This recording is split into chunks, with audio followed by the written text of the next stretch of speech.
Bora, vamos começar. Bom, sejam todos bem-vindos mais uma vez. Estamos em mais uma edição do nosso Metamorfose, começando hoje, última desse ano e última nesse formato. Acho que é a troca mais importante do evento, como eu sempre comento, né? Quem tá aqui, quem já está aqui mais vezes sabe disso. Não acontece só aqui na nossa conversa, minha e do Diego aqui hoje. Acontece muito no papo que a gente já estava rolando aqui mais cedo, na troca de interação, depois no café. Acho que essa é a grande riqueza da transformação, quando a gente fala. Então, aproveitem esse momento, troquem bastante conteúdo, não hesitem em perguntar as coisas. E acho que o grande objetivo nisso é que a gente saia daqui com um pouco mais do que a gente entrou, né? Então, esse conhecimento a gente tem que fazer ele ser compartilhado aqui dentro. Antes de começar, queria agradecer um grande parceiro, Mountain Filmes, que está aí mais uma vez acompanhando a gente e fazendo com que isso seja disponibilizado depois para os nossos canais no YouTube. Então, quem vai estar assistindo a gente no YouTube, ou que está nesse momento assistindo a gente no YouTube ou no Spotify, consegue isso por conta dessa parceria que a gente tem com a Mountain Filmes, e todos os cortes depois disso também se dá por conta disso. Para contextualizar, tenho que falar mais uma vez por que a gente faz isso. Por que o Metamorfose, por que esse talk é tão relevante e ele é tão importante. Diego, a gente é uma empresa de branding, a gente nasceu para conseguir fortalecer marcas. E aí, tem uma história da indústria, a gente vai falar sobre isso, uma história da tecnologia. E a gente tem uma... Quando a gente nasceu aqui, a gente nasceu muito de uma dor que a gente notou também. Onde a Nexa nasceu, de certa forma, a gente começou a entender que eram lugares que tinham baitas empresas, fortíssimas potências na mão, mas muitas vezes tinham dificuldades de conseguir mostrar essa potência para o mercado. E aí, isso lá em 2016, né, 2015, 2016, no nosso surgimento, eu lembro que eu conversava com alguns gestores e eles sempre falavam, poxa, eu tenho um bom produto super superior ao do meu concorrente, sou mais competitivo, mas no final ele vende mais e vende melhor. Isso me deixava confuso na época. E aí, eu lembro que eu visitei uma fábrica de jeans e nessa fábrica eu vi que eles fabricavam Calvin Klein e Renner, na mesma fábrica. E aí ali eu comecei a me dar conta de algo muito forte, que é o grande diferencial do nosso produto, sim, está na capacidade de como a gente produz ele.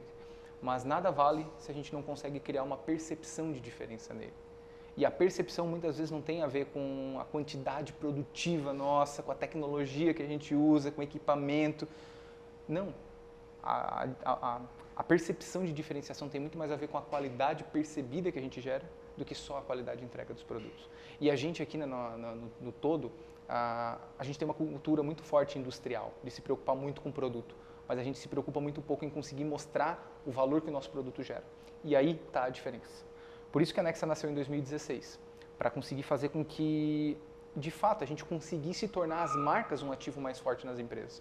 Porque é o que a gente acredita que é a maior força de cada companhia, né? Estrutura, alguém pode copiar, tecnologia, alguém pode copiar, pessoas, a gente treina, traz para dentro da companhia, mas a reputação dela é a única coisa que ninguém vai conseguir tirar, porque é dela, ela constrói, e isso é a marca. Então disso a gente nasceu lá em 2016, e disso nasceu movimentos como esse, o Metamorfose. O Metamorfose ele vem justamente para fazer um pouco dessa provocação. Se a gente quer falar tanto de transformar o mercado, de transformar as marcas, de mudar a cultura das marcas, mudar a cultura como as empresas encaram marcas, a gente precisava começar essa transformação por dentro, por nós. E aí eu lembro que no momento de pandemia a gente saiu, foi todo mundo para o home office, e quando a gente retornou do home office, a gente estava dentro do escritório aqui nessa sede, ninguém conversava com ninguém. Parecia que estávamos no home office. E aí a gente fez uma provocativa na época de assim, não, vamos contar conteúdos ou compartilhar informações que a gente sabe que entre a gente. E aí isso começou a dar certo. E aí a gente começou a trazer convidados, pessoas para falarem sobre seus assuntos, para que a gente conseguisse fazer essa oxigenação de conteúdos e a gente se transformasse e fizesse a nossa própria metamorfose. Então o Metamorfose nasceu muito disso, desse objetivo. A gente recebeu várias pessoas aqui nesse longo de anos que a gente já vem fazendo, e hoje eu tenho o prazer de te receber aqui para a gente falar um pouquinho sobre um assunto que eu acho que provoca todo mundo, assim, né? A gente vai falar de vendas, que eu acho que dificilmente alguém não quer ouvir sobre isso, e a gente vai falar sobre tecnologia, a gente vai falar sobre pessoas e a gente vai falar sobre IA. Parece que são coisas que caminham tudo na divergente, né? Mas no final a gente vai falar que tudo isso tem uma mesma sinergia no final, se bem conectados. Diego, cara, prazer te receber aqui, tá? Agradecer a tua disponibilidade de sair da praia agora para vir para cá. E, cara, conta um pouquinho aí, te apresenta aí para nós, eu quero ouvir um pouquinho da tua história. Muito legal. Edu, obrigado pelo convite. Foi até uma intermediação de uma amiga em comum da Pô, Estela, a Estela né? daqui, que Estela, pena. assistir depois, que nos conectou. Participante, pessoal que está aí também, acho que a gente vai bater um papo bem legal e trazer assim o que já aconteceu, o que está acontecendo e o que ainda vem pela frente, como é que a gente se prepara, né, para essas grandes mudanças e transformações. Bom, eu sou Diego Bandeira, tenho 47 anos, sou casado com a Karina, sou pai da Lara, que tem 9 anos, que inclusive me encheu de orientações, ela adora, né, vídeo, coisa assim. Pai, tem que ficar desse jeito, tem que falar isso, depois eu vou ver teu vídeo. Uma figura, minha editora. E nessa jornada eu desenvolvi toda a minha carreira na área de tecnologia. Então eu acompanhei, assim, na prática, nos bastidores e usando também tecnologia, né? Durante o tempo que eu trabalhei na TOTS por 19 anos, né? TOTS, uma grande bacana dizer que, por mais que são assuntos atuais, né? Tecnologia sempre parece ser algo atual, né? A tua história vem de 20 anos, basicamente, na tecnologia. Sou da era analógica ainda, né, Edu? Prospecção naquela época era lista amarela, telefone. Parece que não tem nada de tecnologia. Passava por fax. E aí eu vim acompanhando, né, toda essa evolução, tanto na área comercial que a gente trazia, né, para os clientes, principalmente na questão de... A gente falava muito desde 2012 em transformação digital. Mas ninguém entendia muito bem o que é transformação digital. As empresas já tinham RP, já usavam sistemas, automações em máquinas, né, CLP, enfim. Mas quando a gente fala assim, o que é transformação digital? Era coisas que a gente já estava vendo lá no Vale do Silício, uma movimentação dessas big techs que estavam explodindo. Meta, Google, enfim, eles já estavam falando assim, o mundo vai convergir para uma era digital. E aí, como é que a gente trabalha isso sem perder, né, o nosso toque humano, as relações, como impacta isso também, as relações interpessoais, exato, né, e de negócio, enfim, essa estrutura aí que a gente vai falar. Hoje, depois dessa jornada, né, de muitos anos na TOTS, eu acabei indo empreender. E agora eu estou no lado de vocês, aí eu fui para o outro lado do balcão, né, para empreender também, abrir uma consultoria para trabalhar com otimização de processos, aceleração e geração de demanda. E agora eu vejo também o lado do empreendedor, né? Os desafios que a gente tem de tocar um negócio, de usar a tecnologia a meu favor. Então eu trabalho hoje com alguns parceiros, né? Com um ecossistema de parceria. E a automação hoje para mim ela é o meu grande braço para conseguir fazer coisas em volume. Então é automação de CRM, automação de e-mail, de comunicação em redes sociais, né? Mas eu sempre penso não posso perder o Diego. O Diego tem que estar no meio, ele tem que ser o amálgama daquilo e unir as pontas, para senão fica tudo muito artificial e aí a gente perde essa conexão que a gente tem que ter, né? De olho no olho, tomar um café com alguém, enfim. É como que a gente converge todas essas coisas para potencializar uma ferramenta que é sensacional. Diego, tá, vamos direto ao ponto do nosso assunto, assim, que eu acho que é o ponto bacana. Vendas IA. Tipo, pô, IA eu acho que é uma ferramenta... IA, a gente está falando que IA focado num chat GPT, por exemplo. Mas eu acho que tem uma magnitude muito maior para a gente explorar e falar também. Mas vendas e IA. Dois... Parece que um desafio e uma solução, né? Cara, aonde essas duas coisas podem funcionar bem e conversam bem? Cara, tu vê, até fazendo um link com o brand, a gente pensa em IA, lembra do quê? ChatGPT e OpenAI. É a percepção, né? E tem milhares de IAs para várias outras aplicações, fazer vídeo, fazer apresentações, traduções, locuções, né? Gravar vídeos inteiros, roteirizar coisas, que a gente pode usar no nosso dia a dia para potencializar vendas, né? Acho que foi em maio ou junho, eu fiz um workshop, né, pelo Instagram, pelo YouTube, falando assim, como é que a gente pode potencializar vendas utilizando o ChatGPT. Era com foco bem no ChatGPT, né? E dentro desse contexto, a gente tem que pensar assim, bom, como que eu uso ele como um assistente para me gerar produtividade, para eu conseguir fazer coisas em escala, né, produzir mais, mas não perder o meu toque, né, de relacionamento com o cliente, porque a gente sente cada vez mais essa demanda, né? Então, de unir pessoas com tecnologia, com processos, mas com o cliente no centro de tudo, sem ficar aquela coisa muito genérica, sem perder, né, esse contexto. Hoje, o ChatGPT, por exemplo, ou outros agentes de IA que podem ser criados, eles têm auxiliado as empresas na área de vendas para várias análises. Por exemplo, hoje eu faço uma reunião virtual. A gente vendia no presencial. Eu visitei aqui em Orleans muitas empresas. Saía de Floripa, carro, semana inteira, visitava uma empresa, hotel, voltava na semana que vem. Então, a partir dali da pandemia, que a gente foi para o home office e tudo se tornou online, começou a surgir outras aplicações, né, a partir de 2022, que hoje eu consigo, por exemplo, fazer uma reunião online e um agente IA transcrever a reunião, me trazer insights, me dizer assim, olha, o teu tom de voz nesse momento foi assim, aqui tu acertou, olha, aqui tu poderia ter falado dessa forma. E ele me faz com que eu vá me autotreinando, porque ele vai dizer, olha, numa abordagem desse tempo, com isso, tu poderia ter falado tal coisa. E tudo isso embarcado aí em CRMs ou plataformas de prospecção que eles vão te dizendo. Cara, o lance bacana da IA é a gente não pode estar limitado só pensando na IA como um chat GPT, de certa forma, né? Tem várias ferramentas que trazem essa automação. Quando tu comentou sobre, por exemplo, ferramentas de transcrições de reuniões, isso é fantástico, assim, por alguns pontos. Quando eu estava usando, eu comecei a usar para transcrever, porque assim, eu não preciso ficar anotando pauta de reunião, não preciso pedir para alguém ir junto comigo anotar uma pauta de reunião. Cara, eu boto aqui um plugin na reunião, ela anota tudo, me traz o resumo, grava, me traz os pontos de insight, já me traz os tópicos de ações que eu tenho que fazer, tudo isso. Manda para as pessoas que estão participando. Manda para todo mundo e tal, já cria as tarefas em cima disso. Daí eu comecei a pensar assim, beleza, mas isso daí eu posso fazer. Aí depois eu comecei a ter pessoas na minha equipe que eu precisava que elas fizessem essas reuniões e eu não poderia mais estar presente.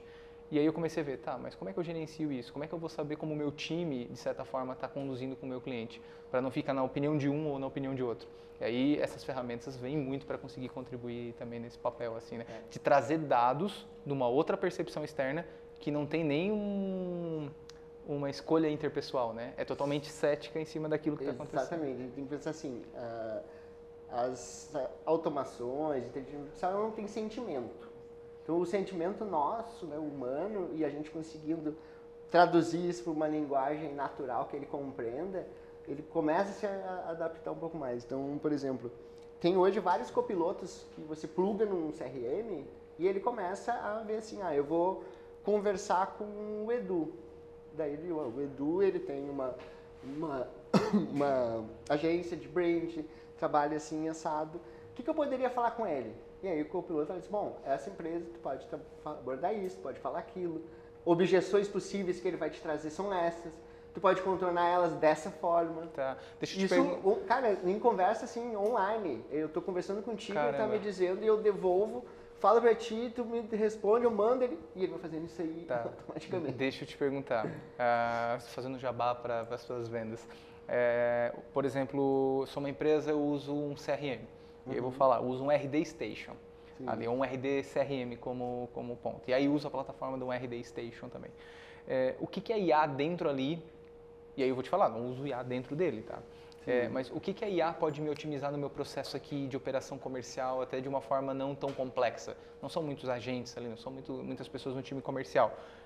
Dentro de um CRM, como é que eu posso usar basicamente para começar hoje a IA? Bom, vamos pensando assim, até no próprio RD que eu também uso e eu uso há bastante tempo, eu quero definir o processo comercial. Então, tu criou um funil de vendas, né? As etapas, fases. Dentro do próprio funil, tu pode assim, cria a descrição do que quer dizer essa etapa. Então, sei lá, lead sem contato. Ele vai dizer, nessa etapa, clicando no botão. Então, uma coisa simples que ele vai já... Ele cria um fluxo. Ele vai explicar, por exemplo, chegou um funcionário novo. Poxa, tem aquela curva de aprendizado, treinar ele, explicar como é que é o CRM, como é que é o nosso processo.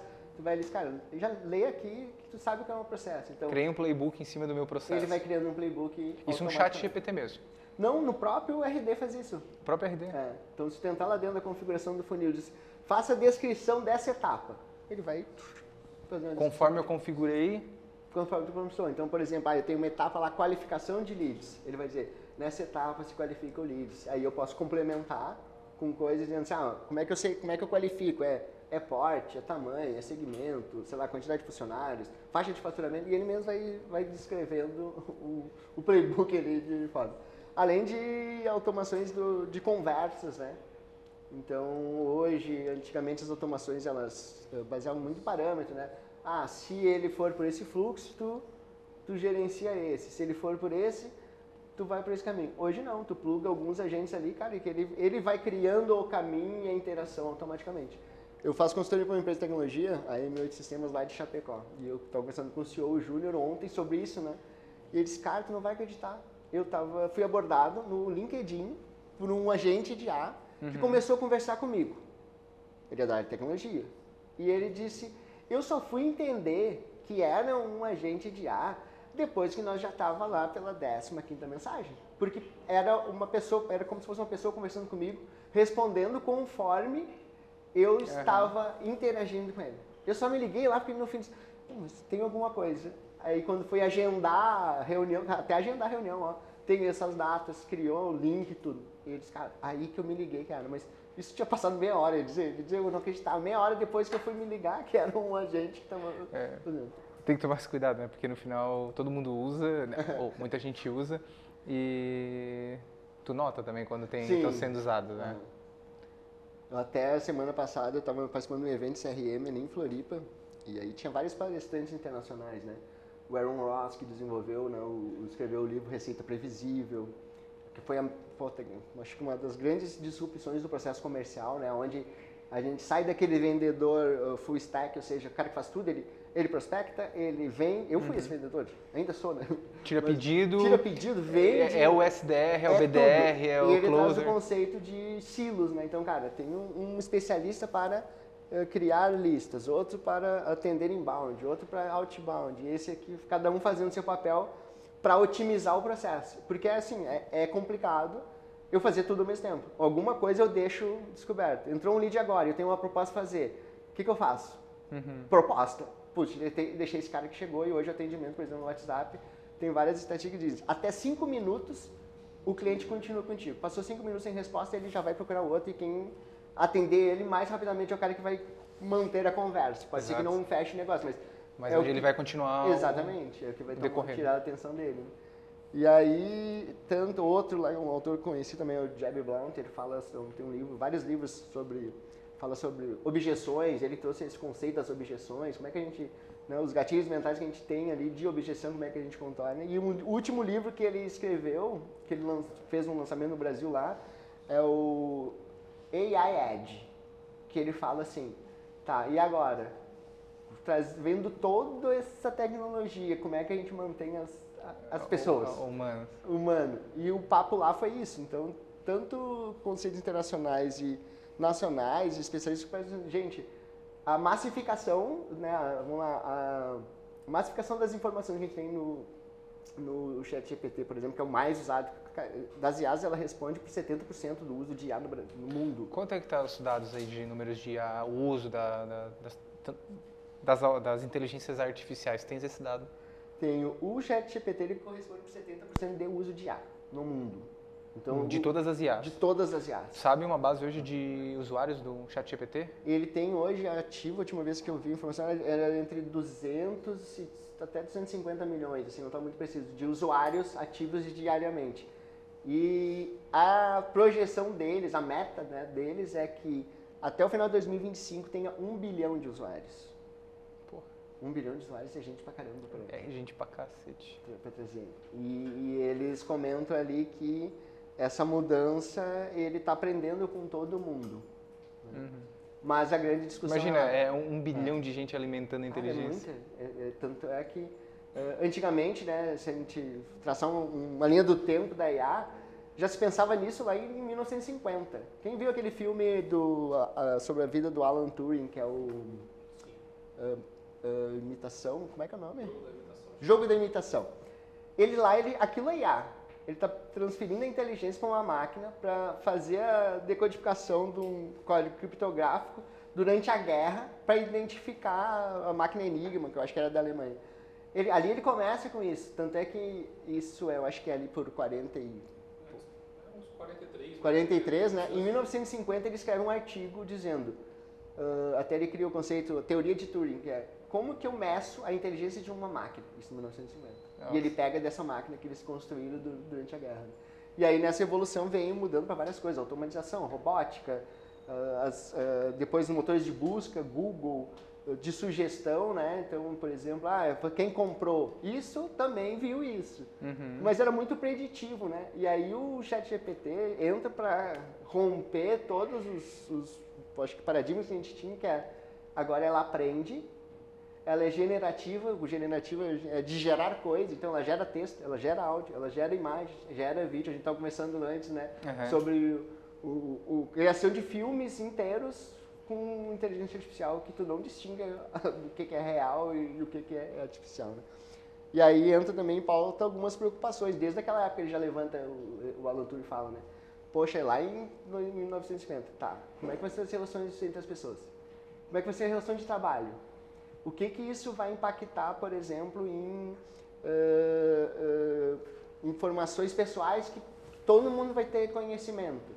Que é o que está em pauta hoje. Então, sim, todo mundo está alimentando ela. Tem legislação. Essa semana, acho que foi dia 11, o Congresso assinou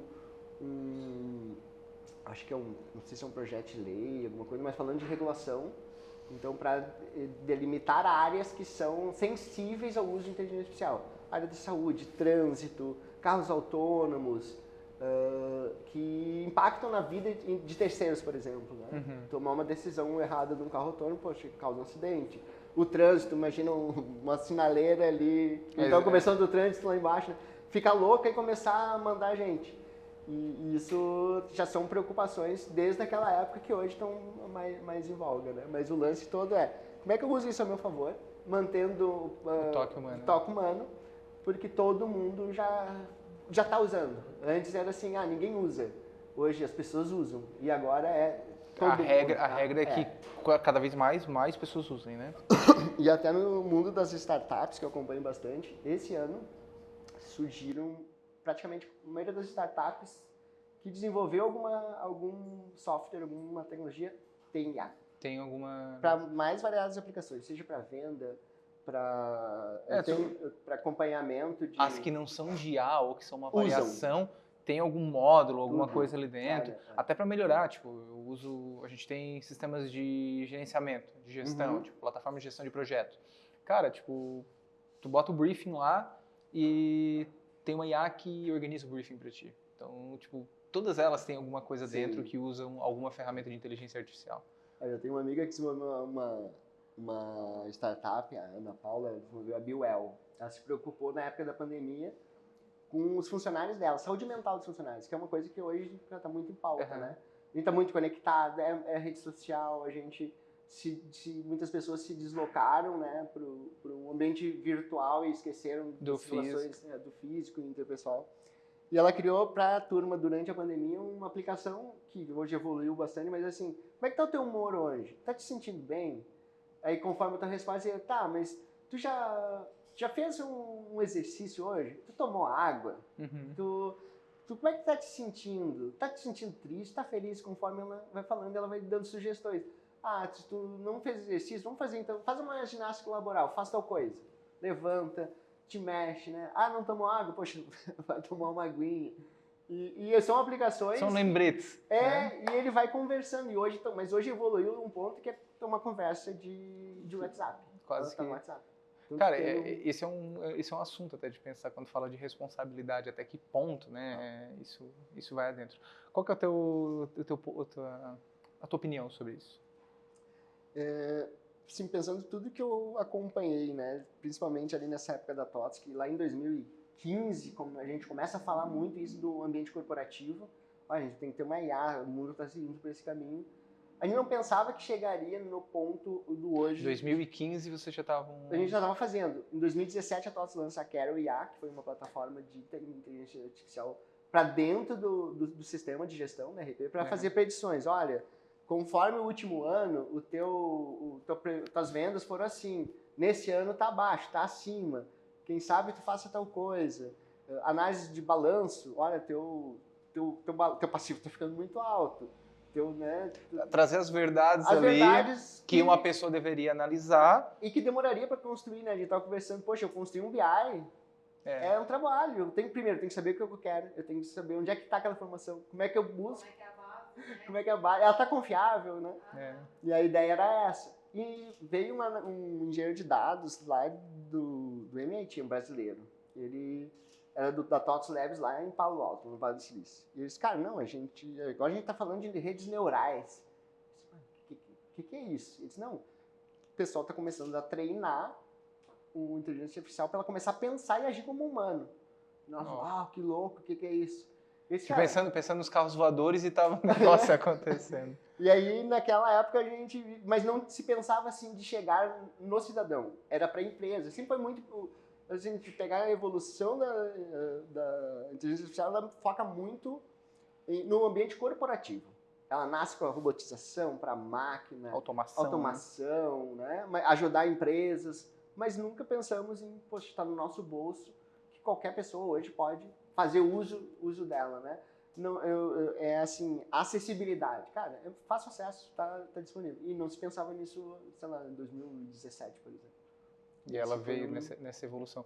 A gente até comentou, né? Quem acha que a gente não se prepara, a gente troca umas ideias, né? Pra poder conversar. Eu encaro ela como um ponto de inflexão, assim como foi a vinda da internet, a vinda da energia, a vinda da internet, as redes sociais, os motores de busca.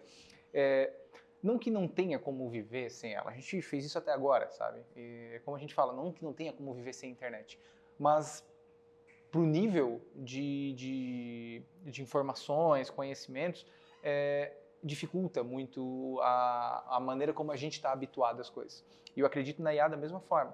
Tipo, ontem, cara, eu estava num trabalho que eu precisava ter insights mais rápidos, eu estava meio cansado e o ChatGPT estava fora. E aí eu assim, fiquei bloqueado. Assim, amanhã de manhã eu faço. Perdi o meu assistente. Faça igual os mais. Mas é disso, tipo assim, faria isso. Só que eu levaria umas 4, 5, 6 horas. 5 minutos ela me resume. E aí não que ela vai me ser precisa. Eu tenho que ser o especialista, eu preciso ter o conhecimento para olhar para ela e entender. Mas ela me facilita, assim, né? Tipo, ela não vai ser, a frase tua, né? Ela não vai ser um lugar onde eu vou aprender coisas. Porque ela também comete os erros de buscar nos lugares errados. Só que se eu tenho propriedade daquilo, ela me facilita muito, né? Até retomando a questão anterior, tu falou, né, qual é a minha preocupação? Eu tenho preocupação com as novas gerações. Eu tenho uma filha de 9 anos que ela é nato digital, né? Ela nasceu no ambiente digital. E eu imagino assim, naquela época, assim, eu fiz faculdade em 2004, 2002 até 2006. Trabalho, biblioteca, livro físico, internet, tu não achava praticamente nada. E hoje, uma criança com um celular na mão, ela pode, sei lá, pensar em construir um TCC, por exemplo. Só que, assim, aquela frase do Homem-Aranha, né? Com grandes poderes tem grandes responsabilidades. E eu penso, assim, muito no jovem, porque ele facilita muito. A minha produtividade hoje ela é 10 vezes maior do que há 2, 3 anos. Mas eu sei o que eu estou pedindo, eu consigo discernir, contestar, principalmente coisas de números, né, que a gente vai falando em estatísticas. Cara, né, se eu levo aquilo como uma verdade absoluta, eu posso cometer um agafe, eu posso gerar um problema, eu posso passar um dado errado para alguém tomar uma decisão. Pior, porque daí tu vira tão fluxo automático que aí tu vira mais burro e não analisa mais os dados. Né? Tipo, esse eu acho que é um ponto de saber usar IA, assim, porque tu deve continuar como um gestor, ou como um analítico, ou como uma pessoa que tem que interpretar os dados. Não é um copia e cola, não é o que ela me dá, né? Esse questionamento, esse teste, eu acho que ela vai te facilitar. Eu acho que esse é o caminho dela, em qualquer coisa, assim. Tipo, a gente fala no geração de imagem, por exemplo. Tu descreve um prompt, ela gera uma imagem que tu ia investir em produções milionárias às vezes para fazer uma imagem. Só que se tu não olhar às vezes que veio com 6 dedos, vai passar, sabe? Tem que alguém olhar. O nosso papel, eu acho que vira mais de diretores, né? Falando tipo, na área da publicidade, né? Mas ou como gestores vira mais analítico, vira mais profundo. A gente tem mais tempo para poder fazer isso, em vez de ficar buscando. Sim. Porque antes a gente tinha que ter o tempo de ficar caçando essas informações, ficar entendendo essas informações, para aí sim a gente poder, depois de tudo isso, tomar decisões. Mas também eu vejo pelo lado ruim também. Tipo, ao mesmo tempo, isso é o que tornava nós inteligentes, né? Tipo, isso que dava essa inteligência. Nós aprendermos a ter estratégias de busca, estratégias de conhecimento. Contestar, ser mais criativo e articulado para saber como se relacionar, ou se eu quero uma informação, como é que eu vou ter que fazer essa informação? Agora a gente vira mais mal acostumado, porque a gente pede ali, sabe? Aí também tem esse ponto. Eu acho que daí se a gente conseguir fazer esse equilíbrio e saber usar as duas coisas, aí eu acho que sim, a gente tem um bom futuro para usar IA. Eu penso uma coisa assim, como a gente tem curadoria em arte, como a gente tem curadoria na Curadoria, acho que literatura, cara, a gente tem que fazer uma curadoria do que ele está me dizendo. Até para eu poder construir também, assim, eu argumento muito com o ChatGPT. Por exemplo, eu digo, poxa, isso aqui não é assim por causa disso, disso, disso. Aí ele, realmente, não tá certo aqui por causa disso. Mas ele te defende, não sei se tu tem essa interpretação, mas quando ele te expõe uma ideia, ele é tão autoconfiante... Muito, ele passa pra confiança. Que se tu não entende do assunto, é uma verdade. Exatamente. E esse é um risco, né? Exato. Porque ele pode trazer informações não tão corretas. Porque a gente, assim, na real, ele não sabe direito de onde é que ele está buscando, tá? Ele aprendeu tanto, está vindo de tantas fontes, que até as fontes que a gente pode pedir para ele citar, me diga uma referência de onde você está buscando esse dado. Ele pode estar interpretando aquele conteúdo, aquela informação de uma forma diferente do que tu precisa. Isso aí também é um outro ponto. Esse é um ponto que é bacana, assim, quem traz conteúdos que não tem tanta profundidade se surpreende com ele, porque ele traz de uma maneira muito bem organizada, ele é um bom escritor, né? É um bom redator. Mas aí quando tu começa a ser técnico e pedir informações bem profundas, aí ele se embabaca bastante. E assim, pensando na questão de humanização, né, principalmente na área de vendas, o grande debate é, eu vou fazer um script, por exemplo, para mandar um e-mail para todo mundo. Só que há um ano atrás, sei lá, 2 anos atrás, aquilo era uma novidade. Então eu li aquele texto, eu não sabia distinguir se era uma máquina ou uma pessoa que tinha escrito. Fica bem organizado, sintaxe, organização das ideias. Agora, se tu pensar assim, hoje, que todo mundo já usa, tu não vê um texto e diz, cara, isso aqui é ChatGPT. Um erro de digitação estratégico é importante para mostrar que tu não tá usando chat. Comer uma palavra, falar algo no singular que tinha que ser no plural. É estratégico para humanização. Mas a ideia o erro só humanos começa.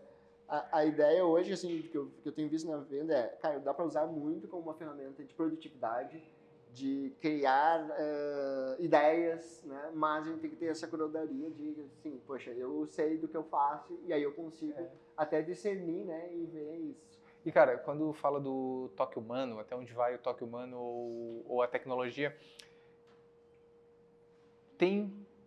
falando de marcas, de branding, tem marcas que muitas vezes é uma pessoa que está interagindo, mas ela é mais fria do que o chat. Também. Então, tudo vai de entender que do outro lado é uma pessoa e o que essa outra pessoa espera como desejo, né? Tipo, porque não vale a pena dizer assim, pô, é aquele clássico meme de loja, né? Tipo, o e-commerce está matando a loja física. Aí o atendimento da loja física lá, uma imagem de uma mulher lá te atendendo de qualquer jeito. Não é o e-commerce que está matando, né? Não é a tecnologia, né? Mas eu acho que, tipo, mesmo olhando, enfim, se for pessoas ou tecnologias, o contato com a empatia do outro lado é preciso em qualquer uma das frentes, sabe? Muito. Eu fiz acho que foi no início do ano, eu acho que as grandes ideias, as grandes soluções e inovações, elas sempre surgem de uma necessidade primeiro de quem está inventando ela, né? Cara, eu vi assim, poxa, eu tive um problema naquelas chuvas, eu acho que foi no início do ano, alagou, transbordou minha piscina, não funcionou o dreno, queimou o motor. Eu disse, poxa, eu tenho que ver o que eu arrumo. Mandei uma mensagem pelo WhatsApp. Primeiro, a empresa conseguiu o mais difícil, cheguei até ela. Achei ela na internet, mandei uma mensagem. Empresa local. Empresa local. Mandei uma mensagem assim, Olá, tudo bom? Pelo meu perfil comportamental, eu usei assim, pô, já vou ajudar ela, vou detalhar ela, né? Olha, aquele motor é da marca VEG, ele é tanto de potência, preciso disso, disso, disso. Você consegue fazer o serviço? Sim. E eu fiquei, né? Tá, agora ela vai dizer... Você é o vendedor da empresa, né? Eu mastiguei, eu sou vendedor, vou ajudar. Quando que tu consegue vir aqui? Não sei, tem que ver a agenda. Poxa, não era para dizer não sei. Eu disse, ó, eu não consigo, né, ir hoje, mas amanhã, às 4 ou na quinta. Aí eu disse, cara, mas tem um problema aqui de as pessoas não estão usando também uma baita ferramenta que é, né, de comunicação, de vendas hoje, eu acho que é um dos maiores canais de comunicação e vendas. Eu disse, cara, eu vou fazer um curso de vendas pelo WhatsApp. Só que eu pensei assim, ó, em vez de eu criar os scripts, eu vou ensinar as pessoas a como se conectar com alguém por uma conversa de texto. Ou tu que é da área de tecnologia faz um curso sobre conexão entre pessoas. Sabe? Responder uma pessoa no WhatsApp. Poxa, como é que eu crio um rapport pelo WhatsApp? É super difícil. Aqui a gente cria rapport. Eu te olho no olho, tomo um café, pego a tua mão, entendo, né, como que tu tá recebendo a informação, eu posso corrigir. Agora por texto ou por emoji, como é que a gente faz isso? E eu disse, eu vou pegar ali toda a técnica. Eu sou analista de perfil comportamental, né? E eu disse, cara, como é que isso é um comportamento de alguém que é influente, como eu? Cara, ele vai mandar um monte de emoji, vai kkkk, vai falar. Uma pessoa mais séria vai vir sim, não.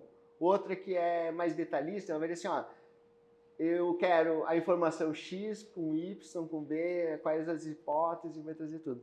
Então vou traduzir isso de uma forma que as pessoas consigam usar. Só que daí eu percebi que as pessoas queriam um script pronto. É, como tudo, né? Tudo é copia e cola, copia e cola. Eu disse, cara, tá, o mercado tá pedindo, vou fazer. Fui lá e fiz um monte de script, mas daí eu voltei, não vou, eu vou ensinar como é que eles fazem. E aí eu comecei a ensinar como é que ele usa o ChatGPT para o contexto da empresa. É um salão de beleza? Como é que tu usa uma arquitetura, um framework, né? Uma regra que vale para qualquer coisa? Para uma oficina, para uma loja de calçado, para uma empresa, para uma indústria que vende B2B. E aí eu montei aquele curso e botei para vender. Foi um teste assim, bem bacana, porque... Poxa, tu usou o chat para montar o curso, para te ajudar? Não, aí é que tá. Não usei. Eu usei para fazer os scripts. Ah, tá. Mas o roteiro eu fui vendo assim, eu peguei exemplos como cliente, eu disse, gente, olha só, o que não fazer e o que tu faz. Então, ó, o chat ele pega a informação do que tá rolando na internet, mas o que tá rolando aqui na barriga do balcão... Não sabe? Então eu peguei assim, olha, eu tô trazendo, até na gravação dos vídeos, assim, eu tô trazendo a minha experiência como consumidor, por isso que eu quis fazer esse curso. Poxa, a pessoa não me responde 3 dias depois, aí ela manda, não faz nenhuma conexão direta comigo. Por exemplo, tu falou, né, de o e-commerce matando a loja. Eu tenho um cliente que tem e-commerce em loja. E dizendo, Diego, a gente foi analisar... Mas é o futuro do Omnichannel, né? né? A gente pensando em Omnichannel. Gente, o atendimento que a gente tem do chatbot do e-commerce mata 10 vezes melhor do que muitos atendentes que tem na loja. Porque as conversas é sim, não. Quanto que é tal coisa? R$34,90. Ah, não tem esse tamanho. E eu disse, cara, daí tu fica, poxa, por que eu não fui lá e entendi a pessoa, o que ela precisava? Para que eu quero, por exemplo, uma roupa? Por que eu preciso de um calçado? Qual é a ocasião? É casual? Tu vai num evento? Né? E, poxa, não tenho aquilo, mas eu posso ter algo semelhante. E aí a gente começou a ver assim, gente, o chatbot aqui do e-commerce está ganhando dessa turma. Vamos treinar a turma de novo. E aí é uma questão de treino constante, né? Até pegando o ChatGPT, tu consegue treinar, né? A gente tem um conceito de venda do roleplay, né?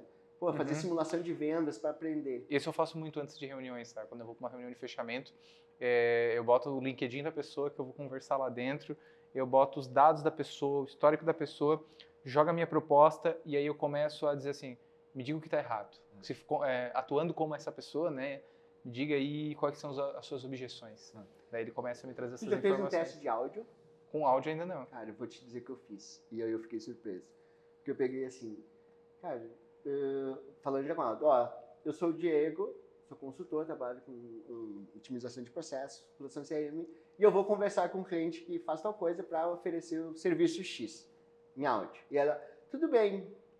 Ela te respondeu em áudio? Respondeu no áudio, conversa. E eu disse, bom, eu quero fazer um roleplay para ver o meu argumento de vendas, o que eu estou falando e onde é que eu posso melhorar. E ela disse, então faz o teu pitch de vendas.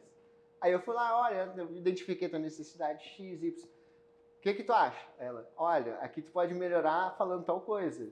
Poxa, aqui tu não passou usou um termo muito técnico. Olha que legal, ela pegou assim, ó, tu usou um termo muito técnico.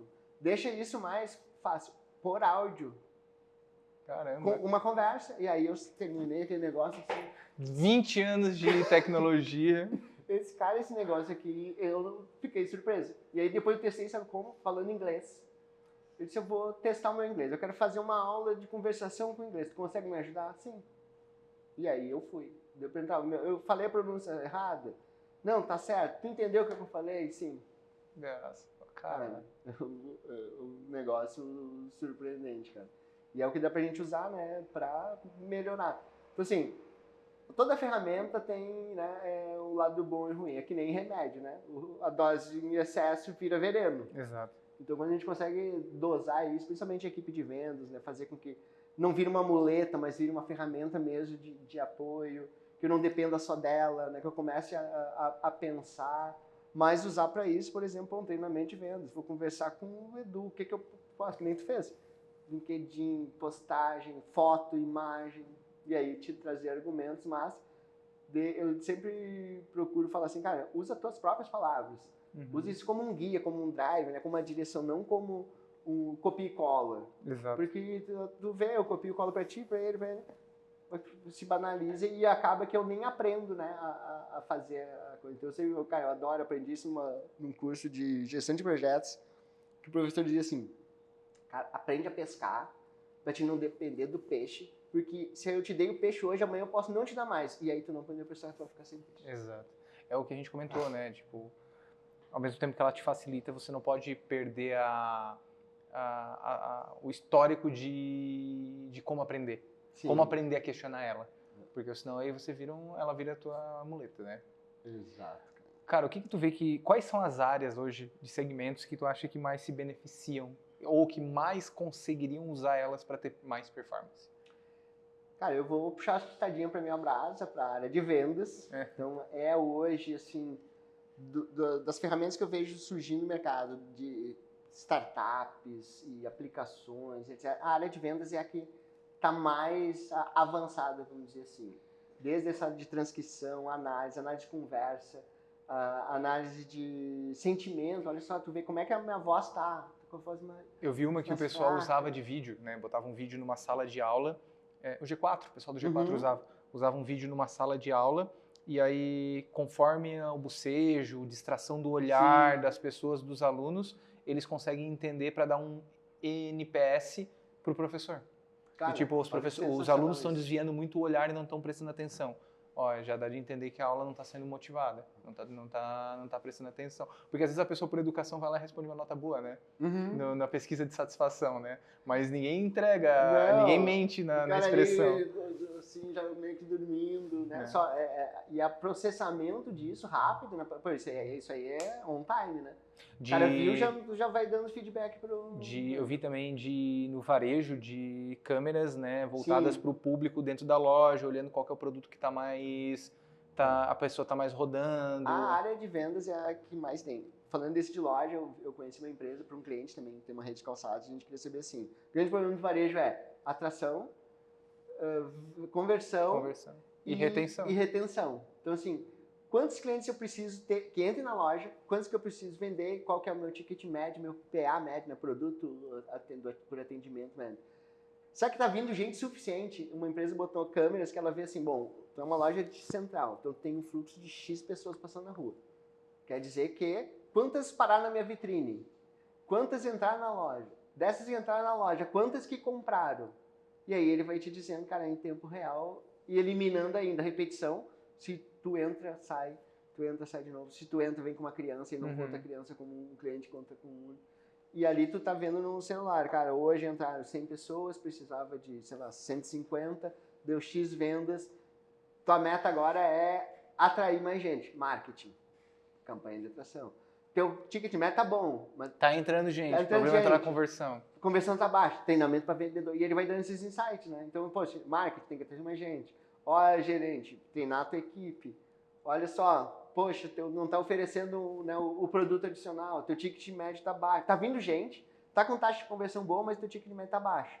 Cara, tem que trabalhar mais, vender, né, fazer um upsell e etc. Então a área de vendas hoje, a área de saúde também é outra, a área de avaliação também de perfil comportamental, até de predição, né, de, poxa, a pessoa tá legal hoje? Não tá? Tá bem? Né? Então a gente vê essas ferramentas de feedback. Mas disparadamente, a área de comercial é a que hoje tem mais aplicação, mais venda, e eu acho que é a que tá na frente, assim, vamos dizer, na corrida. Tá todo mundo meio parelho, mas a área de vendas é a que hoje tem mais aplicações. Bacana, cara. E qual que tu acha que é a tua principal aposta? E eu acho que... Ou o que tem por novo que tá vindo aí? Cara, o próprio Aaron Ross lá no evento, ele falou o seguinte, em 2023, IA era uau, né? Pô, 2024 ela, gente, peraí, vamos voltar pro, ele até usou lá o back to base, vamos voltar pro back to base, que é sentar com alguém, tomar um café, olhar no olho, uma conversa, um relacionamento, porque embora a IA te dê produtividade, ela também vai criando distanciamento, né? É que nem tu tomar um café e ser atendido por um totem, né? Poxa, essa é a minha história, cara, essa aí foi muito interessante. E foi bem isso, eu queria que o garçom viesse me atender. Eu fui numa... Então, qual que é o propósito da coisa, né? E para quem serve? Não vai servir para todos os tipos de negócio. Tem negócios que beneficiam mais, outros menos. Então, até assim, eu penso que a gente tem que ter um cuidado em adoção de tecnologia. Porque nem toda tecnologia serve para o meu negócio, para o meu cliente, ela vai me trazer. E eu posso adotar a melhor tecnologia do momento, mas, cara, não tem nada a ver com o que tu está fazendo. E eu acho que para o futuro, cara, a gente vai ter aí algumas regulamentações, porque envolve muito, né, se a gente pensar assim, como ela é algo treinável e qualquer um treinar ela e ela está aprendendo com todo mundo, tem vários riscos de viés. Então, poxa, né, de viés de quem está treinando e aí tu não conhece aquele assunto, toma ele como verdade. Crianças também, então, puxa, acesso, né, do risco de trazer informações. Mas a questão principal é que todo mundo fala. Se você diz o que vem pela frente, cara, eu não sei. Eu só sei que as pessoas, o que estão dizendo é, nós precisamos usar a IA como uma ferramenta, mas não voltar às relações interpessoais e a conexão que a gente só faz sentar no olho do outro tomando um café. Isso não é nenhuma substitui, né? E participei de um podcast da RD com o Tubino, que eu trabalhei com ele na TOTS, hoje é o CEO da RD Station. E ele comentou assim, gente, tecnologia vão surgir várias que vão subir, vão descer, vão cair, vão se modernizar, vão modificar. Mas tem duas coisas para a área de negócio que nunca mudam. O que é? Gente... Marca. Branding. Reputação, história, né? Legado. Bons produtos e confiança. Exato. Pode vir a tecnologia, é isso que não muda muito. A gente faz no papel... Tu faz pelo telefone, mas, cara... Sabe, eu tenho uma palestra, cara, que eu falo sobre isso, assim, falasse um ponto bacana que é, marcas nasceram por isso. Tipo, eu sempre digo assim, eu tenho uma palestra que se chama O Futuro das Marcas, tá no YouTube até, tá gravado aqui, palestra do Empreende SC. E eu falo sobre o futuro das marcas, o que se espera, né, com IA, com tudo isso. E no final é isso. As marcas foram criadas numa época onde os commodities existiam. Né? Tipo, os grãos viraram commodities. E por que as marcas nasceram? As marcas nasceram porque o objetivo delas era justamente as pessoas começaram a entender que mesmo sendo commodities, mesmo sendo grãos todos iguais, alguns produtores tinham grãos melhores do que os dos outros. Então começou a se ter essa percepção de produtos diferentes um do outro. E aí esses produtores entenderam que poderiam cobrar mais. E aí eles começaram a marcar as suas sacas. Então, aí, as pessoas que viam aquela saca marcada entendiam que era daqueles e preferiam aqueles. Acabava mais rápido. Então, eles começavam a cobrar melhor para isso. Um ponto. Autenticidade e confiança. Eu sei que aquele produto é melhor e eu sei que aquele produto é daquela pessoa. Então, as marcas nasceram por isso. Hoje é a mesma coisa. Pode vir rede social, pode vir tecnologia, mas tu compra de uma empresa, tu paga mais para uma empresa quando tu sabe que aquela empresa é única e tu confia nela, no final. Então, no final, não muda. Tipo, as marcas podem evoluir, a tecnologia pode evoluir, mas o conceito de marca é esse. No final, eu me posiciono para gerar autenticidade e gerar Eu confiança. defendo ela, eu não troco ela por uma outra. Eu posso não precisar amar. Tem estágios da marca, né? O estágio dela ser reconhecido, o estágio dela ser amada, ou até o estágio dela ser odiada. Eu costumo dizer, só odeia uma marca quem amou muito ela e se frustrou. Ou senão, tu não odeia uma marca. Então, é onde ela perdeu a mão, né? Sim. Mas eu não preciso amar uma marca. Mas para mim poder comprar, no mínimo, eu preciso confiar nela. Eu preciso entender e ter confiança naquele produto. Assim. E isso também... Isso não muda, né? Não, isso não muda. E tanto é que lá eles comentaram isso. Cara, confiança das pessoas, toda venda ela se concretiza pela confiança, né? Com aquilo que eu consigo passar de confiabilidade, de segurança, de transparência numa negociação, que a gente consegue fazer isso muito rápido no olho, no presencial. E que na rede social, na internet, tu consegue transferir isso, mas não com a mesma, vamos dizer assim, com a mesma potencialidade de energia que tu faz no presencial. E o pessoal falou assim, olha, dependendo do tipo de negócio, eu tenho uma venda consultiva, uma venda que ela é técnica, que ela é de longo prazo, cara, o relacionamento pessoal nunca vai perder para qualquer automação máquina. Porque é confiança. Por exemplo, networking a IA não faz, né? Vendeu um RP. Poxa, são 3, 4, 6 meses. Eu vendi sistemas que a venda começou 6 anos antes. E por que ela deu certo? Porque todo ano eu ia lá tomar um café com o Lucas. Eu ia tomar um café com o Edu. Até que uma hora eu disse, cara, agora nós vamos.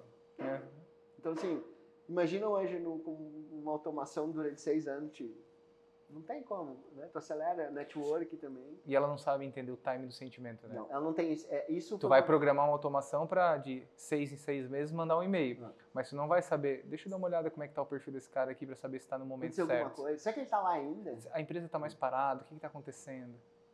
Isso não vai. E eu vi um podcast G4, até concluindo, o cara que desenvolve um motor de busca localizado para o Google brasileiro, uma empresa brasileira, uns doutores lá da UFMG, o nome dele é Beltier, alguma coisa Neto. E ele fala, cara, vai ter tecnologia, processamento de dados, mas uma coisa nunca vai mudar. Quem está por trás dela dizendo o que faz. Então, assim, e as pessoas, elas não... ele acredita assim, eu acredito muito em processamento, otimização, etc. Mas nunca... A gente tem uma discussão, substitui ou não o humano? Quais as profissões que estão ameaçadas? O que pode acontecer com profissões, sei lá, atividades mais braçais, né? E ele diz, cara, óbvio, como tudo, todas as evoluções tecnológicas, antes da energia elétrica, o cara que botava o óleo na lamparina, o outro que limpava latrina e levava... Cara, foram surgindo, o carroceiro, as coisas, mas... Foram criando novos. Então, assim, óbvio, tem essa questão de algumas coisas surgem, outras nascem. E para o novo vir, algumas coisas mais antigas tem que sair. Tem que sair. Normal. Bom, vamos entrar no último estágio do nosso papo, que é o nosso momento de perguntas e respostas. Deixa eu voltar aqui. E Diego trouxe um presente para quem quiser fazer a primeira pergunta aí. Então, Rafa está com o microfone, vai entregar o microfone para quem quiser fazer a primeira pergunta. A gente falou bastante, mas acho que não deve ter gerado mais dúvidas ainda, né? Então...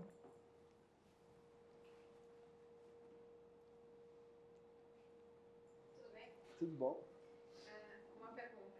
A gente tem bastante dificuldade na empresa que a gente trabalha com essa geração nova de menores aprendizes.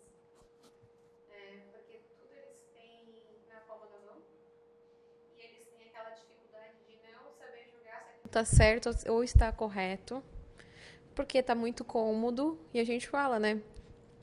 Tá, mas tu acha que está certo? Ah, não sei, é o que o BI está me mostrando, né? E a gente fala muito assim, então desce lá na fábrica, conversa com o operador da máquina, acompanha, né, uma ordem de produção e faz o teu julgamento, né?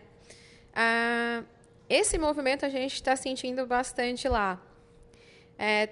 Tu acha que isso acontece de modo geral em todas as empresas, que essa nova geração talvez ele não vai vir com esse olhar questionador das situações? Sim, inclusive eu passei por uma pergunta muito boa, porque ela casa com uma experiência que eu tive esse ano. Eu participei de um projeto da FACISC, né, que é a Federação das Associações Comerciais e Industriais de Santa Catarina, que se chama Geração Empreendedora. Então eu faço parte da SIG, que é a Associação de Garopaba, e eu mais uma... Participei de um aqui de Orleans. Participou, é muito legal, né? E a gente pegou uma turma de jovens aprendizes do Senai, que todos trabalhavam em indústria. E eu vi muito disso lá, dessa coisa deles trazerem, né, uma verdade que é absoluta. E quando eu levava questionamento, porque eu nunca respondia, eu disse que o que tu acha? Como que poderia ser? Será que seria diferente? Eu sentia a mesma coisa. E aí eu disse, vou fazer uma pergunta para eles. Vocês acham que a IA vai substituir as profissões?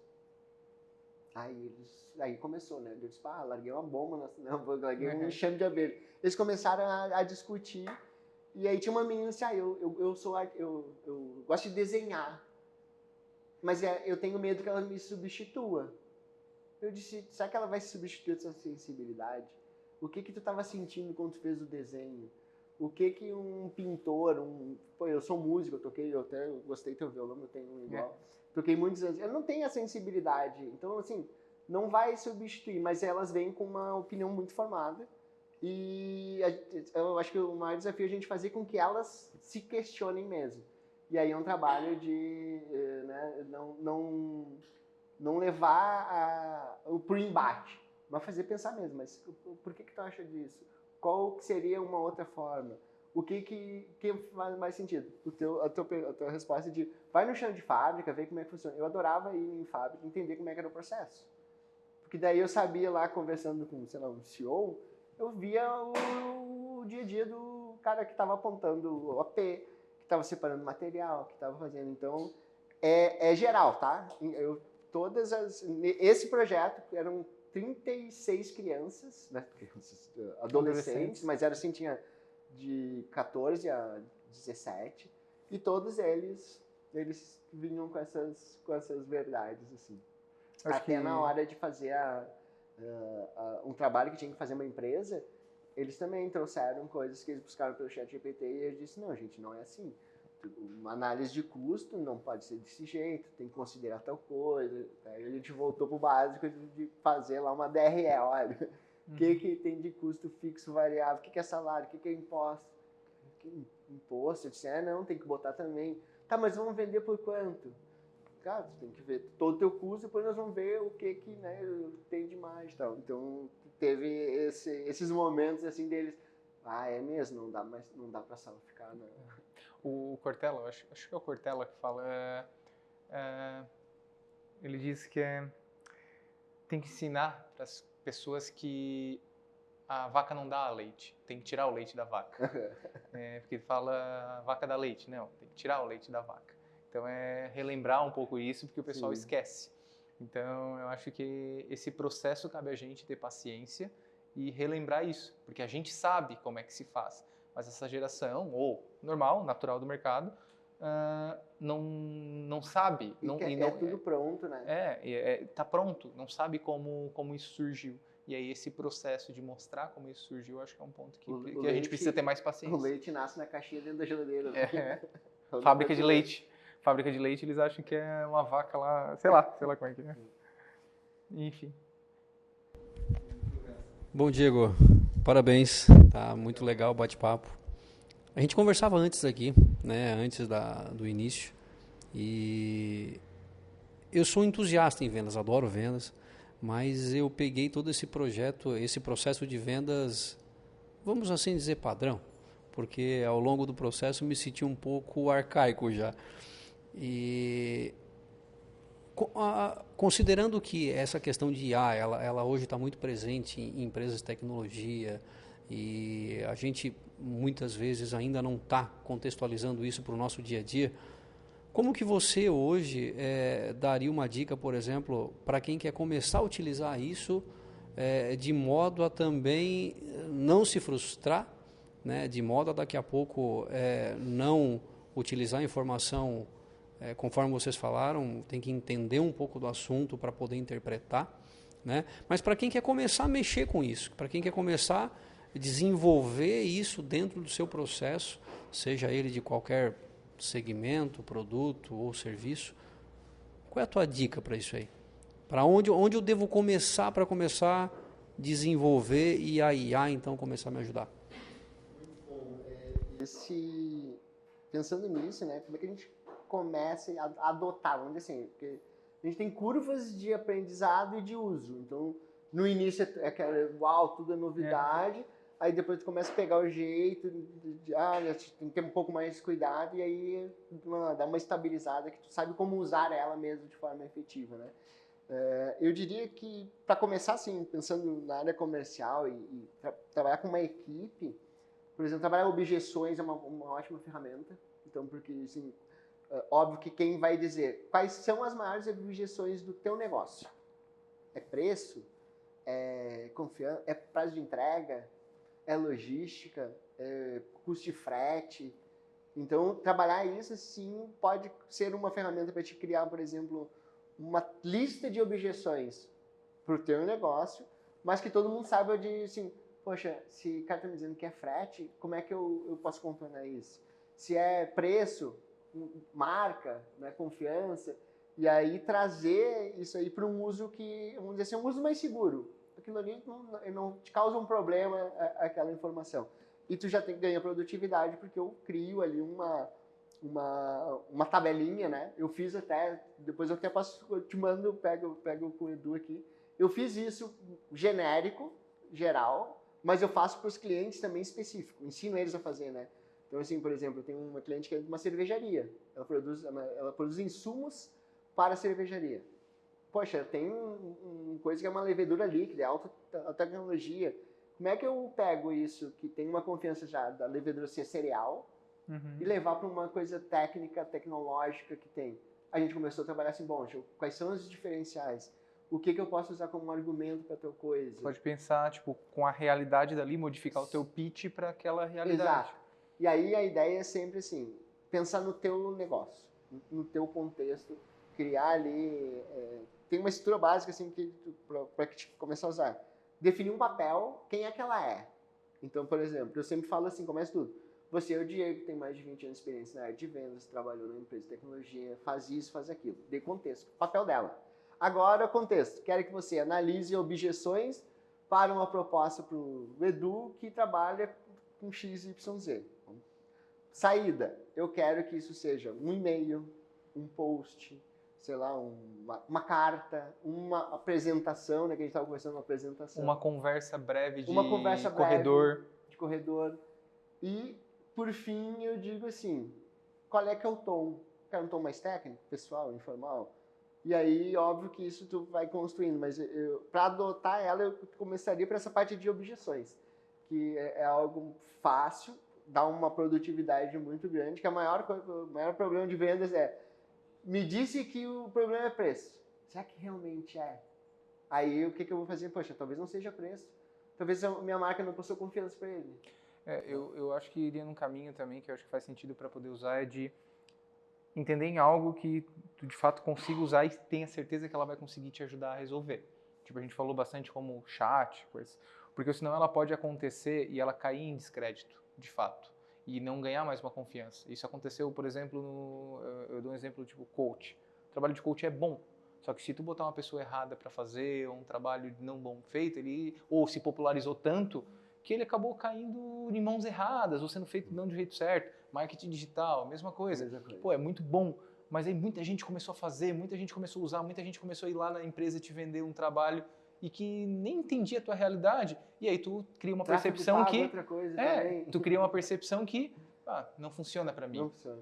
E aí, não, cara, tipo, a ferramenta é boa. A ferramenta é boa, assim, mas tem que entender de fato do teu contexto, como é que tu aplica, como é que tu faz... ou se eu vou buscar pessoas que são da minha realidade, que saibam o meu modelo de negócio, e aí sim começar a usar isso em algo que eu sei que vai funcionar dentro. Tipo, aqui eu digo assim, não, ela me ajuda em alguns pontos no processo de construção de marca.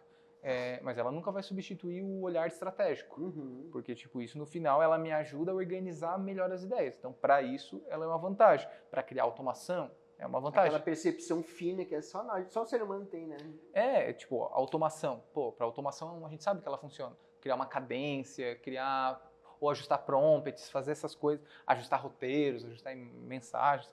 Para isso eu sei que ela vai funcionar. Organizar um arquivo, organizar um texto, correção. Eu uso muito de escrever texto e depois pedir para ela corrigir. Então, eu escrevo mastigando e não olho mais pontos, nada, depois peço para ela corrigir. Para isso eu sei que ela vai funcionar bem. Então, para isso eu posso ir me aprimorando dentro dela. Mas se eu querer inventar ela aqui de alguma outra coisa... Tipo, outro dia eu estava frustrado, eu estava procurando uma IA para editar vídeo sozinho. E aí eu comecei a gastar tempo em cima disso, daí no final eu assim, cara, não funciona para isso. Não, deve ter alguma que funciona. Eu não sei, quando eu encontrar alguém que usa, aí eu vou conversar com essa pessoa para entender como é que funciona.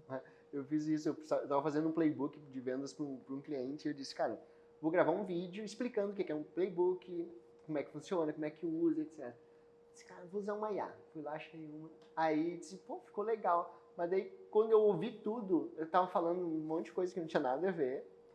E no meio do áudio do português brasileiro foi para o português de Portugal. Então, na metade do vídeo, começou a falar em português. E eu disse, pá, desisto. Fui ali, sentei, 10 minutos eu gravei, editei o vídeo, minha imagem, passando o que eu tinha construído.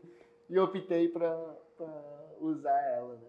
Mas é uma adoção, assim, que tem que ser moderada. E principalmente a gente dominar a informação para ter segurança. Não, realmente, isso aqui está me ajudando. Porque senão acaba descrédito ou coisas que são erradas, né? Então, por exemplo, às vezes fazer uma abordagem ao cliente que é seu cliente de segmentos lá, plástico, mas o cara vai te oferecer máquina para cortar grama. Poxa, não tem nada a ver com o negócio. E acontece. Dependendo de como que eu treinei ela. Alguém talvez não conhecesse do negócio. Então, assim, eu acho que para aprender mesmo, vamos pro livro. E sempre vai ter que conferir. Sempre. Respondido. Pergunta? Mais uma? Cristiano, uma pergunta aí.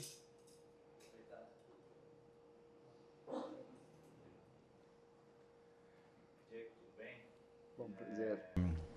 Te ouvir, com certeza a gente está te ouvindo assim, né? Parabéns pela tua história e te ouvir, a gente já está criando aqui vários insights, vários desafios, né? E no contexto, né? Vocês estavam comentando sobre a IA, né? O que vem pela frente. A gente sempre fala no dia a dia que o que vem pela frente a gente não sabe, mas a gente tem uma certeza, que a camada de IA tem que vir para o negócio. Né? Então, a camada de IA no autoatendimento, no BI, né? Em várias coisas. A gente não consegue enxergar hoje que a IA vai realmente, como vocês estavam falando, né? Substituir tudo. Mas ela vai ser um grande auxiliador e o negócio tem que vir para o negócio. Né? Vocês estavam comentando sobre atendimento, e você deu exemplo sobre atendimento, né? Você faz hoje lá um agente, bota nesse atendimento, ele faz isso perfeito, treinado e vai te responder, né, muito mais eficiente do que qualquer empresa que não tenha preparo, com certeza, né? E queria não te perguntar, mas te ouvir falar um pouquinho. A gente tem o desafio da indústria e o e-commerce B2B na indústria, o CRM na indústria é um desafio.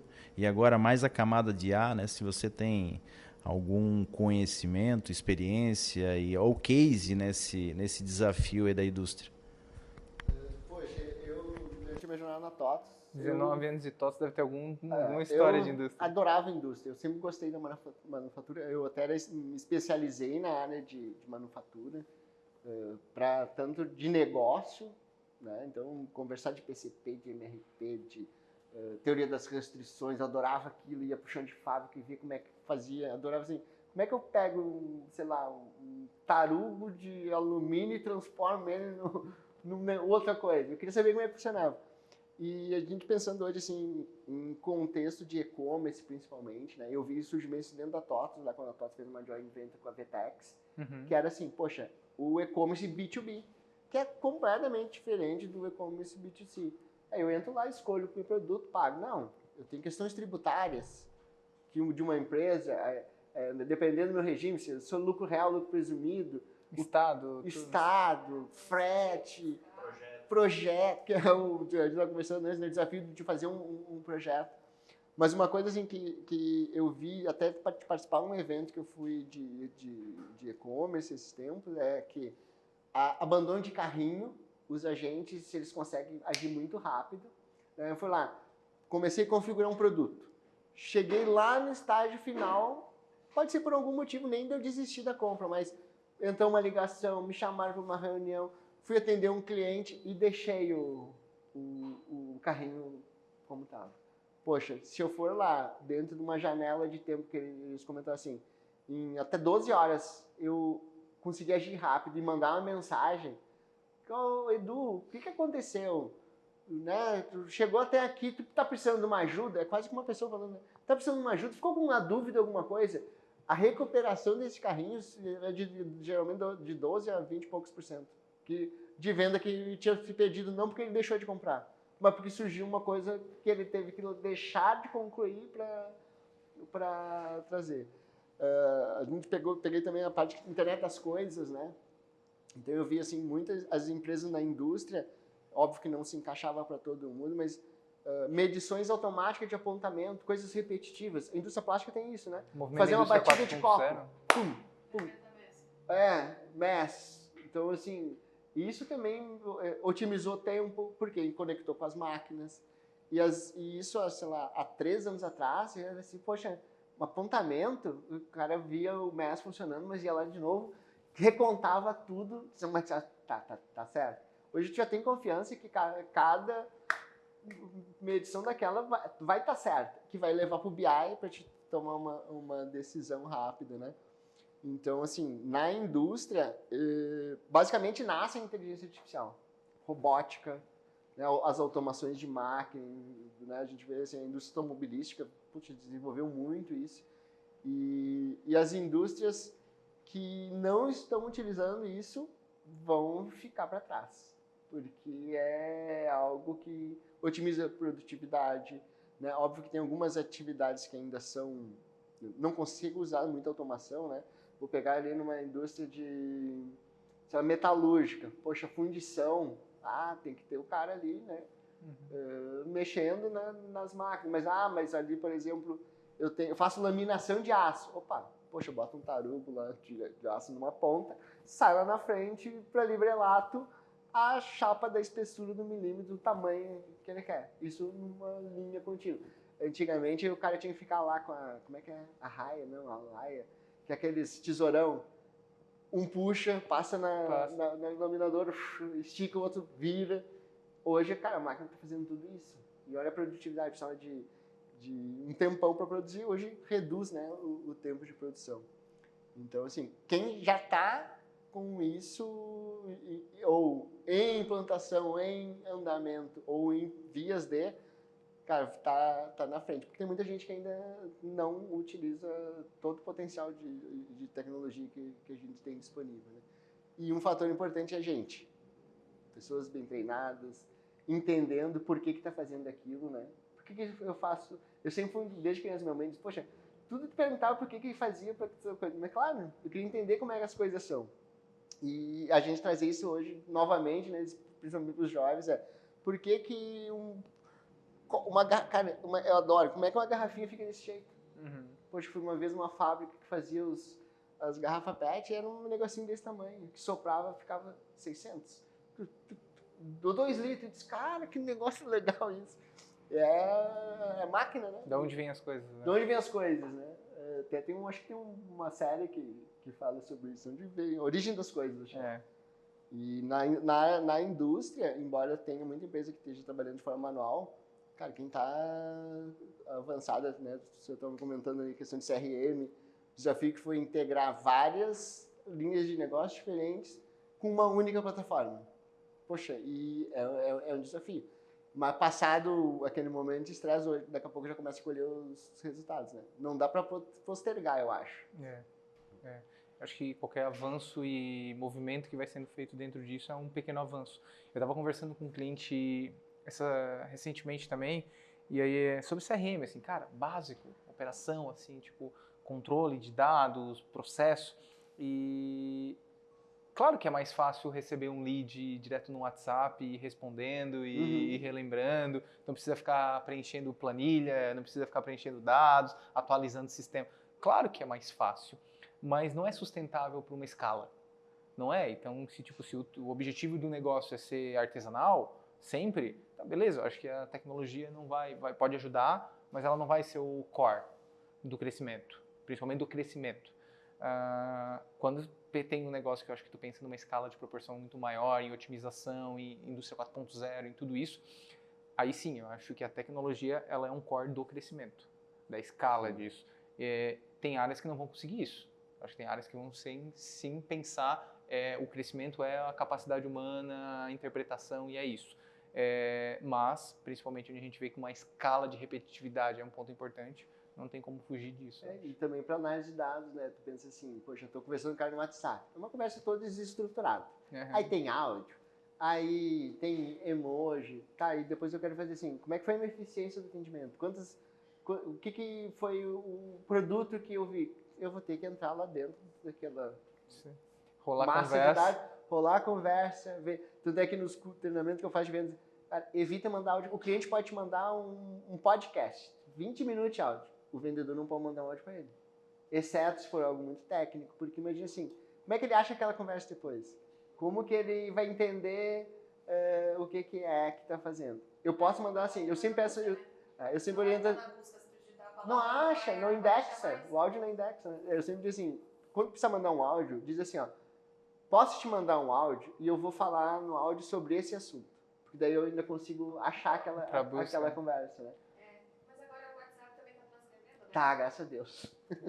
Era uma feature que eu queria há muito tempo. A gente utiliza lá as ferramentas, né, de BI para a gente sair da frente do computador mais rápido. Sim. E já partir mais rápido para ação, né? E depois exato. ainda conseguir ainda mais rápido ainda entender se aquela ação que a gente tomou e decidiu com a operação, se ela realmente foi efetiva ou não. Então eu saí da frente do computador, eu fui pro chão de fábrica já com o dado trabalhado do jeito que eu queria, e eu fui lá, né, realmente já com ações. Então, tipo, as coisas elas Exato, você já sai com a informação e plano de ação para corrigir, né? Sim, e daí, por exemplo, mas será que faz sentido aquilo que a operação me falou? Eu não preciso ir lá fazer toda uma base de dados, às vezes, de um dia. Às vezes, peraí, em questão de 1 minuto eu puxei a informação. Não faz muito sentido, mas talvez se a gente fizer isso, vai funcionar? Daí tu já consegue tomar umas ações mais rápidas, né? Não ficar esperando um todo, uma listagem de buscar os dados, né? E às vezes fica moroso e as pessoas perdem o encanto por aquela ação que a gente vai fazer. Deixam de utilizar, né? De adotar aquela... CRM é uma coisa assim, eu uso CRM, eu não vivo sem CRM. Então, assim, já de cultura, mas quando eu já empreendi em várias coisas, eu sempre botei CRM. CRM e RP. Por menor, mais simples que ele fosse, para quê? Planilha de Excel é ótimo, quebra um galho, mas, poxa, é uma dificuldade, é risco de eu digitar coisa errada. E o CRM, por exemplo, eu fiz uma apresentação para um cliente do resultado do trimestre que a gente tinha feito. Captação de lead, de atração, quais eram os canais, o que tinha funcionado, o que tinha dado errado. Busquei tudo do CRM. Histórico por tempo. Histórico, eu sabia assim, quantos clientes a gente tinha captado pela landing page X, quantos que tinham vindo pelo botão do WhatsApp que estava na landing page e tal, qual que tinha funcionado, quais eram os motivos de perda de negócio ou de desqualificação. Poxa, nos deu um insumo para a gente vir para o marketing, assim, cara, nossas palavras-chave no Ads tá muito generalista. E aí a gente descobriu, mas para quem que eu vendo mesmo? Poxa, eram para 3 perfis de clientes. Cara, comunicação direta, em vez de eu ter lá, sei lá, sistema de gestão para empresas, genérico. Sistemas de gestão para distribuidoras, mega específico. Onde é que eu descobri que era para distribuidor? Porque eu olhei no CRM e vi que as contas, segmentos que a gente tinha mais fechado era aquele. Se eu não tenho esse dado, como é que eu vou descobrir pelo WhatsApp que... Aí fica também na cabeça de quem atendeu, do vendedor. Então, assim, poxa... Saber entender o processo de venda também, né? Saber... Quanto é que custa um lead, quanto é que custa tudo, uma conversão. CAC, né? Manter o cliente, analisar churn. Poxa, qual é que... a possibilidade... Quantos cancelamentos que a gente teve no período? Cara, esse trabalho de Customer Success. Poxa, manter melhor o cliente, abordar ele. Aí eu fiz um trabalho com uma empresa que ela tinha vendas assim, recorrentes. A gente foi ver assim, cara, mas a gente precisa de mais clientes ou trabalhar melhor os clientes que a gente deixou por algum motivo, não deu desativação nele. Aí a gente olhou lá e disse, poxa, vamos fazer um teste, vamos pegar os clientes que estão inativos nos últimos 3 meses e nos últimos 6 meses. Em vez de eu ir gastar para atrair novos clientes... É mais barato eu manter e aumentar o LTV. Aí a gente começou a entender por que esses caras não tinham comprado. O CRM nos disse, poxa, o fulano falou com ele há 3 meses atrás, nunca mais não mandou nenhuma mensagem. Não tinha nenhuma tarefa. Aí, gente, rotina. Vamos criar a cada 15 dias, como nós da velha guarda passávamos lá para tomar um café. Cara, dá um oi pro cara ali no WhatsApp. Tá tudo bem, fulano?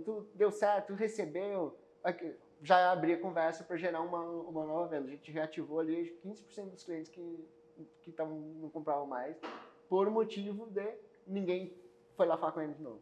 E aí ele foi para concorrência.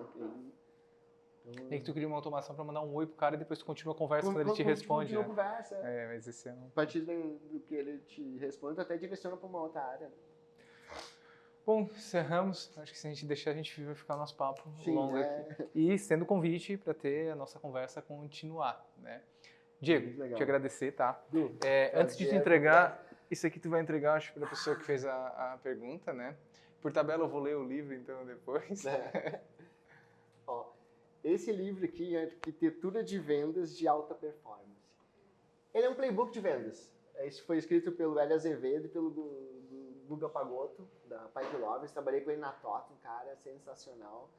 E eu fui no evento semana passada, encontrei ele lá, que a gente não se via há muito tempo, eu digo... Daí, o Guga, bom vendedor, eu disse, tá, Guga, eu queria um livro teu, autografa pra mim. Ele, tá, mas tu vai comprar só um? Tu não vai levar um pra dar de presente pra alguém? Eu disse, poxa, Guga, tá. Faz um autógrafo aí. Pra quem é? Eu disse, do Google ainda não sei. Mas manda uma mensagem. Ele mandou assim, excelente leitura e boas vendas. Aí, ficamos conversando e eu fui embora e não paguei ele. Passou um final do dia do evento e disse, poxa, dei um golpe no Google. Voltei lá e disse, cara, tu é um baita vendedor, mas teu financeiro não funcionou porque tu não me cobrou. Aí, nem me lembrava. Então aqui, ó, te dar esse livro. Ele é muito legal porque ele conta toda a trajetória. Muito obrigada. De como montar uma equipe, motivar a equipe, métricas de comissionamento, enfim. Acho que tem mais de 20 anos de venda aí nesse livro. Vou fazer a leitura depois também. Diego, te entregar um último presente aqui em nome da Nexa. Isso aqui é só uma forma de te agradecer. Depois disso daqui, né, para quem está assistindo no YouTube, eu acho que vai ter bastante conteúdo. Acho que foi boas práticas. Volto a dizer, né, IA não é só o que a gente comentou, é muito mais coisas também. Mas acho que a gente deu uma breve introdução aí desse conteúdo. Muito bom. Irmão? Obrigado, tá? Obrigado, gente.